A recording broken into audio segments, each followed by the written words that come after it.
2021 বৰ্ষত প্ৰাদেশিকৰণ হোৱা যিসকল টিউটৰ শিক্ষক কৰ্মচাৰী আছে এটা গুৰুত্বপূৰ্ণ খবৰ।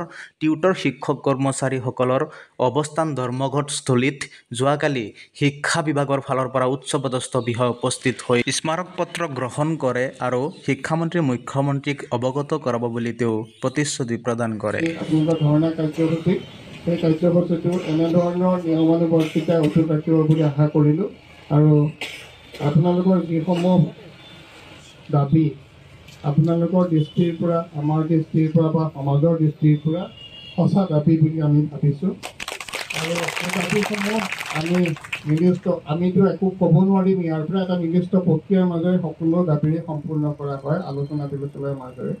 যিটো প্ৰক্ৰিয়াৰে আগবাঢ়িব লাগে সেই প্ৰক্ৰিয়াৰে আগবঢ়াই দিয়াত আমি সহযোগিতা আগবঢ়াম বুলি আপোনালোকক কথা দি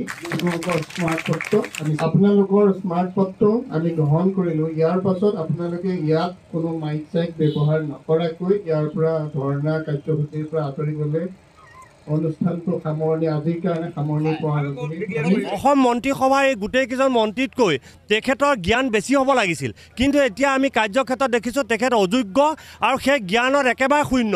তেখেতে ভেঞ্চাৰ কি অৰ্থটো তেখেতেহে নাজানে, বাকীবিলাকে জানে।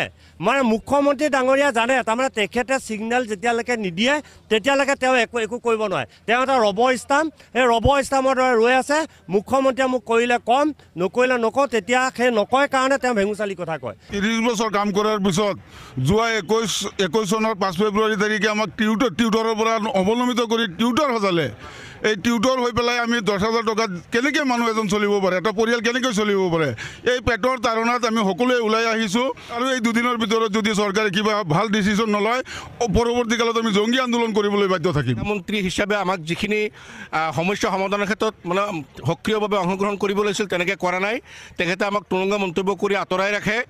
আৰু আমি এটা কথা অনুভৱ কৰিব পাৰিছোঁ যে আমাৰ সমস্যা সন্দৰ্ভত একমাত্ৰ মুখ্যমন্ত্ৰীয়েই সমাধান কৰিব পাৰিব। মুখ্যমন্ত্ৰীক লগ কৰাৰ কাৰণে আমাৰ সন্থাৰ তৰফৰ পৰা কেইবাবাৰো আবেদন নিবেদন কৰা হৈছে, কিন্তু অতি পৰিতাপৰ বিষয় মুখ্যমন্ত্ৰী এখন ৰাজ্যৰ এজন মুখ্যমন্ত্ৰী তেখেতৰ তলতীয়া আমি কৰ্মচাৰী তেখেতৰ তলতীয়া কৰ্মচাৰী হৈ পেলাই আমি কেইবাবাৰো আবেদন নিবেদন কৰাৰ পাছতো তেখেতে আমাক লগ নিদিলে, আমাৰ সমস্যাৰ প্ৰতি তেখেতে নজৰ নিদিলে।